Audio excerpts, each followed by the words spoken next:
Hi Year 6, hope you're all okay.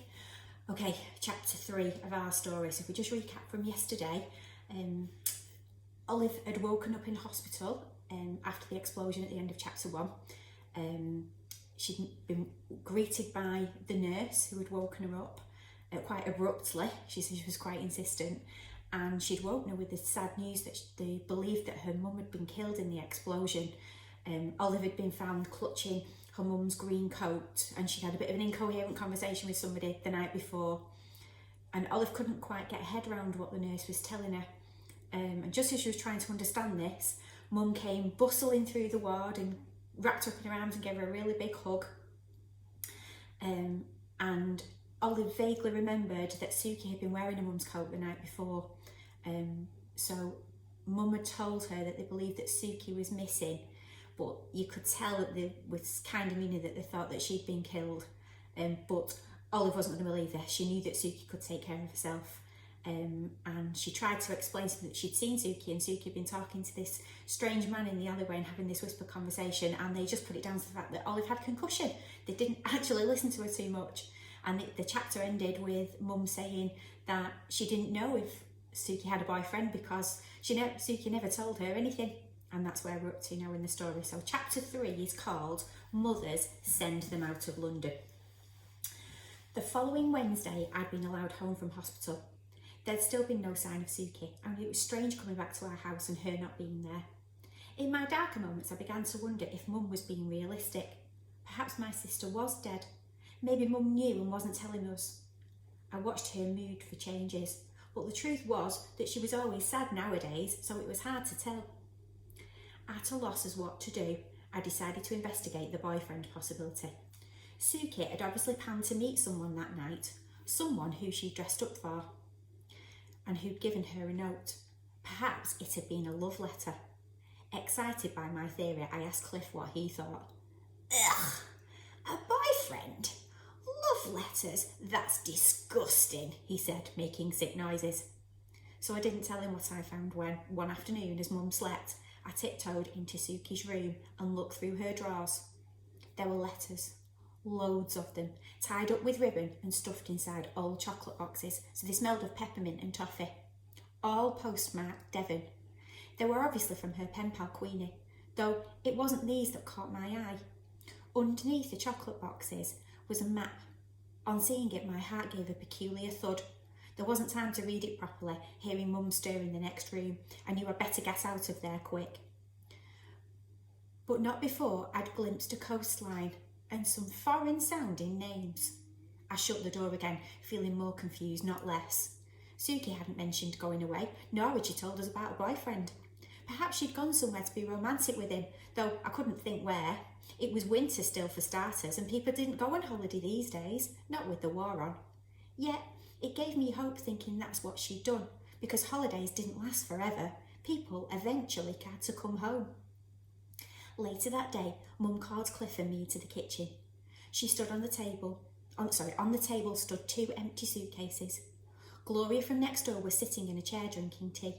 Seeing my forehead, she gave a low whistle.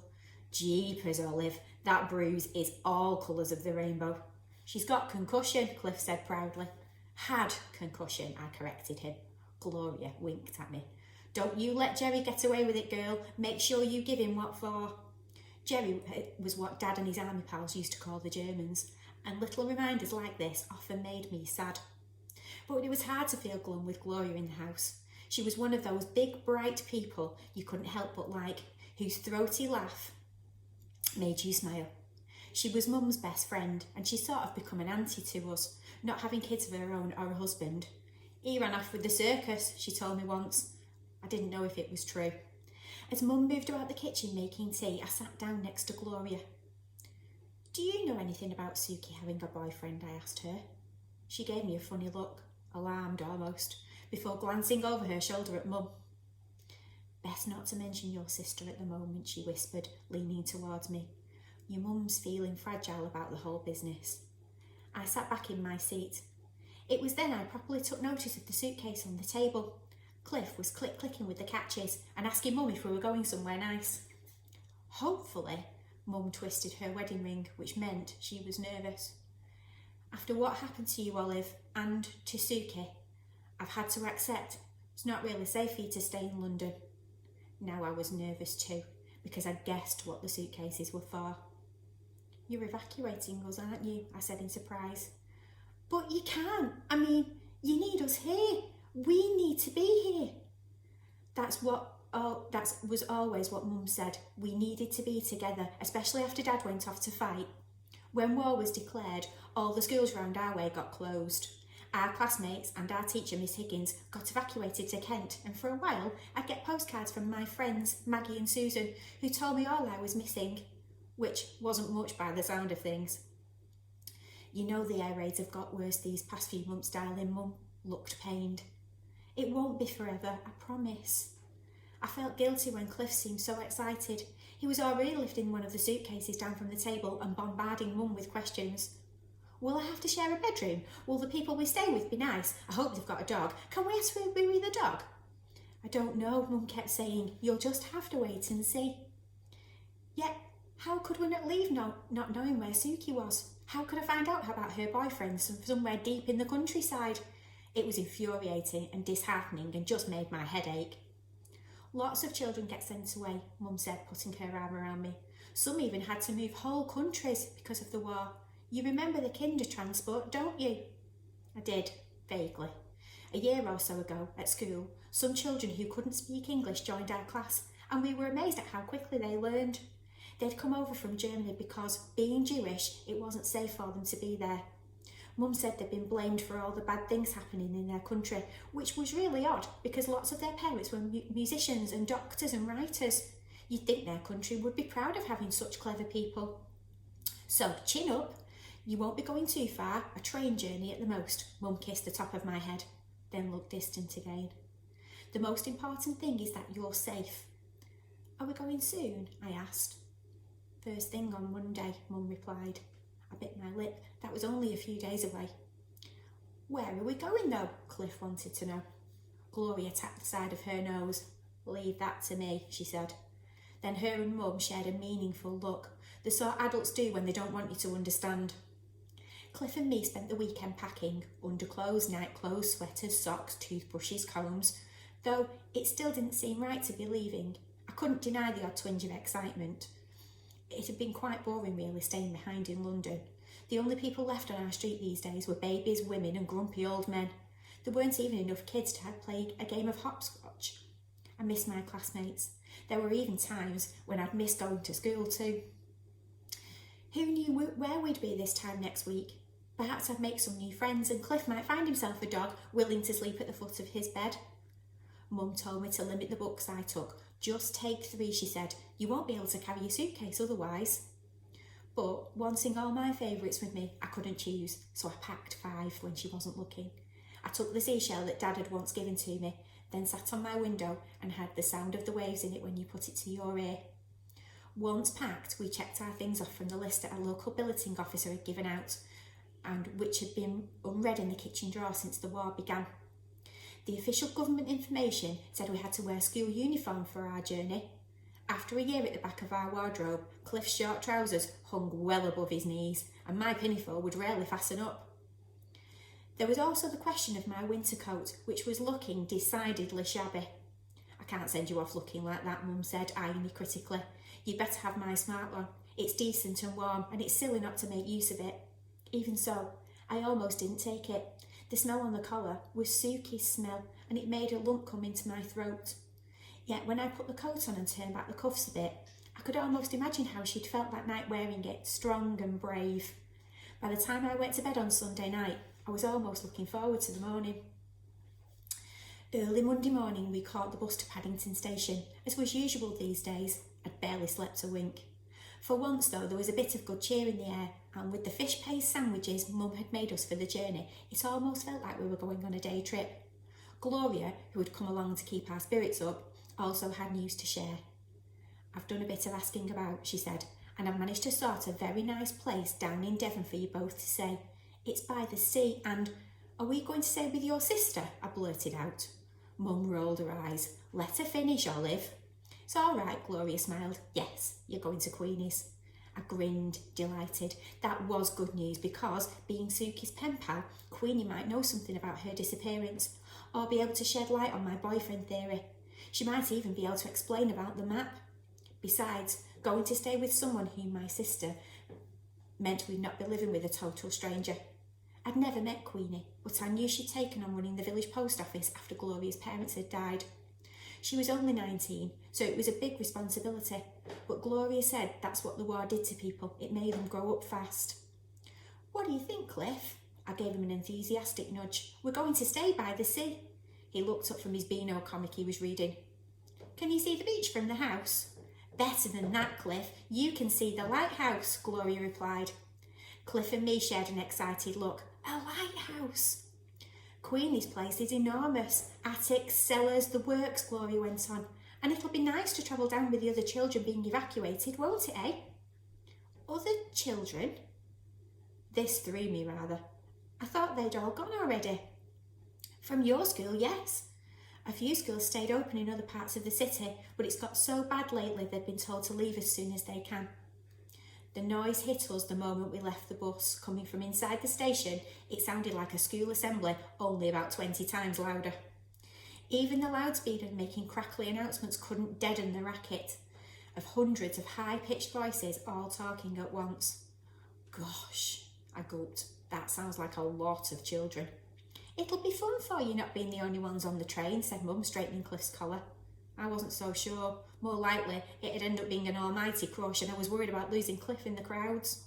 This time, I'd make certain that we definitely didn't let go of each other. Inside the station, under the huge glass roof canopy, things got more overwhelming. A sea of different school hats, straw boaters, blue bowlers, woolly green berets, stretched as far as you could see. Being the only ones here from our school, we didn't have a teacher, so we stood near a group that did, hoping that the billeting officer, who was handing out labels, would tell us what to do. I don't understand where I've got to tie it, said a girl in a brown uniform. Her teacher looked ancient, at least 40, and was crotchety in that way that old people can be. Oh, for heaven's sake, Esther Jenkins, do listen to the instructions. The second his back was turned, the girl and her friend swapped labels. So Esther became Dorothy, and Dorothy, whoever she was, became Mabel. Until the whole group was giggling. It was quite funny really, except I was too much on the edge to laugh. Eventually the billeting officer in a green army jacket and a skirt reached us. Names please, she said, checking her extremely long list. Olive and Cliff Bradshaw, staying with Queenie Pickering, Mum replied. Budmouth Point, that'll be Coach D, the woman said then to us. Make sure you sit in the right coach, please. Mr. Barrowman's going with you. When you get there, he'll be teaching you in the village school. Isn't that nice? I nodded, already anxious that I'd forgotten something that she'd said. Cliff was gazing about him with his eyes on stalks, so I knew he definitely hadn't been listening. Look lively, Olive, Mum said, jolting me from my thoughts. Put your name on the label. She dug out a pencil from her bag and I had to write my name, date of birth and home address. It was a brown card label with string attached, which I went to tie on my suitcase. No, Mum stopped me. It's got to go on you. Right above our heads, a loudspeaker sprang into life. Platform 12 for the 9:15 a.m. service to Penzance. Platform 12, the train is ready for boarding. I had a feeling of wild terror that I wasn't ready. It was happening too fast. I wanted to stay longer and say our goodbyes, for it might be months or more before we'd see Mum again. Now listen, darling, she said to me. You're to look after your brother, all right? I wasn't sure if I was even capable of looking after myself, but I nodded wretchedly. I'll try my best. You'll be fine. You'll be together, she forced a smile. It made me sadder to think we were leaving her on her own, but her job was here in London. She had to work to pay the bills, so we'd have a nice home to come back to when all these awful air raids were over. The buzz of noise was becoming urgent. Children moved quickly now. Teachers were shouting. I pressed a hand to my stomach, feeling it churn with last-minute nerves. Mum and me both spoke at once. That's your train, we'd better go. I hugged Gloria, who gave me a bag of toffees for the journey. I thanked her, and then I put my arms around Mum. Just a minute, let me check you both, she said, pulling away, taking out a hanky. She licked it, then wiped Cliff's cheeks, which he hated. Then she smoothed my fringe, even though it was already clipped aside. That's better. You're tidy at least. I didn't want to look at her. but she took hold of my chin and gazed deep into my face. It was like she was trying to remember me, even though I was still there. "Look after your brother, there's a good girl," Mum said again. Sounded like she had a cold coming. "Write to me, won't you?" I nodded. "Any news of Suki?" "Of course," Mum replied hastily, "but do try to put it from your mind, darling." Gloria, I noticed, was biting her lip. It left lipstick smears on her teeth, like they'd done at home in our kitchen. Her and Mum had shared one of those loaded grown-up looks. What it was all about, I don't know. Nor was the time to ask. Our train was being called again, and Cliff was hanging impatiently off my arm. "Go on then," said Mum, giving me a gentle push. "Stick together. You'll be all right." I took a big breath, like I was standing on the edge of a wall trying to find the courage to jump off. "Come on," I said to Cliff, taking his hand properly. As soon as we started moving, the crowds that surrounded us buffeted us towards the train. When I looked over my shoulder, Mum and Gloria were gone. Most of the train doors were closed by now, though heads and arms still hung out of the windows. The guard, strolling up and down the platform, were telling everyone to take their seats. Coach D was divided into 3 big compartments. Each one was full, smelling of heaters on too high and damp, musty clothes. Cliff looked like he might cry with disappointment. "I wanted to sit by the window." I gave him a toffee and told him not to worry, though I honestly didn't think we'd get a seat at all. Making our way down the train, we stepped over sprawled legs and enormous pairs of feet. There were older children than us, in the uniforms of at least 2 or 3 different schools, who looked bored already, and the journey hadn't even started. After searching the entire length of the carriage, we'd still not found a seat, so we put our cases down flat. I told Cliff to perch on top of them. I'd be all right leaning against the wall, at least that was the plan. Sitting down, Cliff had just opened his Beano when a hand swooped in and grabbed it. "Hey!" Cliff looked up. "Give that back!" I cried. At eye level was a label saying Dorothy Roberts, but the face above it belonged to that naughty girl, Esther Jenkins. Her hair was in 2 dark brown plaits, the pointed ends of which looked like they'd been sucked. She was holding Cliff's comic high above her head. It annoyed me that she'd taken it without asking. "That's not yours," I said, reaching for it. "It is now." I tried to make a lunge for the comic, but she was taller than me. "I bought that for the journey," Cliff protested. "Tough," Esther said. She spoke a bit oddly, using English words but sounding foreign. "It's ours now." Before we could do anything, the comic got passed on to a boy, then another boy, before disappearing down the carriage. Esther patted Cliff on the head. "Thanks, pal," before going back to her seat. Cliff's bottom lip started to quiver. "Shh, don't cry," I said, putting my arm around his shoulders. "We'll get it back." "Shut up, Olive, leave me alone." He turned away, burying his face in his arms. I didn't know what to do. There were no teachers on board to tell, though through the window I saw that same old one out on the platform arguing with a guard. Suki, I knew, wouldn't stand here feeling useless. Even worse, Cliff had started sobbing. I promised to look after him and I was doing a lousy job of it. "Stay there," I told Cliff. Heading down the carriage, I soon found the Beano. 2 girls were poring over Dennis the Menace cartoon on the centre pages. Excuse me," I said politely, stopping at their seats. The girls put their heads down. I tried again. "I don't know if you realise, but that belongs to us. You can borrow it if you want, but when my brother's finished reading it." They ignored me. Felt rather stupid, especially when the boys in the next row started laughing and jeering, egging people on to join in until it spread through the whole carriage. Thoroughly flustered and wanting the whole thing to just be over, I tried to grab the comic again. The carriage fell silent. Standing in the doorway was a teacher, the one who'd been arguing on the platform. Now, it seemed, it was our turn. "Carson, Mitchell, don't you know your alphabet?" he barked. The girls reading Cliff's Beano jumped out of their skins. As the comic slithered to the floor, I snatched it. "You're supposed to be in Coach F, not this one," he yelled. "I've just spent the last 10 minutes trying to sort out the confusion you've caused." "But, Mr. Barrowman, sir," one of the girls tried to speak. The teacher, our teacher, I realised dismally, cut her dead. "Each coach is for different location, you foolish girls. This is for Coach D going to Devon. You're in Coach F, which will be going to hell and back if you're not careful. So move yourselves. You're holding up this whole train." Mortified, the girls rose out of their seats and got their suitcases. The whole carriage watched without a word. I crept back up the aisle to Cliff. "You there, the girl in the checked coat." Mr. Barrowman barked. I stopped, turned round. "Me?" Which was a stupid thing to say, since no one else was wearing a checked coat. Take these, he clicked his fingers at where the girls had been sat. Hurry up now. Cliff and me sat down onto their still warm seats. Reunited with his Beano, my brother soon cheered up, but right in my eye line, just down the aisle, was the person who had started it all. What are you looking at? Esther Jenkins mouthed. Dunno, it's not got a label on it, I muttered to myself. Though, like all of us, she had got one swinging from her coat. I just hoped she'd lose interest in now once we got moving. Walking up the aisle, Mr. Barrowman checked our names against his shorter list and made Esther and Dorothy swap their labels. The moment he took his seat at the front, Esther Jenkins started on me again. You, with a bruise on your forehead. I made a point of gazing out the window. She didn't take the hint. You snitched on my friend, she said. They had to move carriages because of you.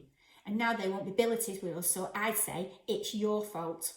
It wasn't my fault. I knew it wasn't my fault. I didn't make them sit in the wrong part of the train. I didn't snitch on them either. Yet Esther Jenkins blamed me, and I felt hot and miserable with the injustice of it. Settling back in my seat, I consoled myself with two thoughts. Queenie, at least, would be kind and friendly and might know more about where my sister was. Plus, I'd never seen a proper lighthouse before. Okay, leave it there for today. Thanks very much. See you soon. Bye.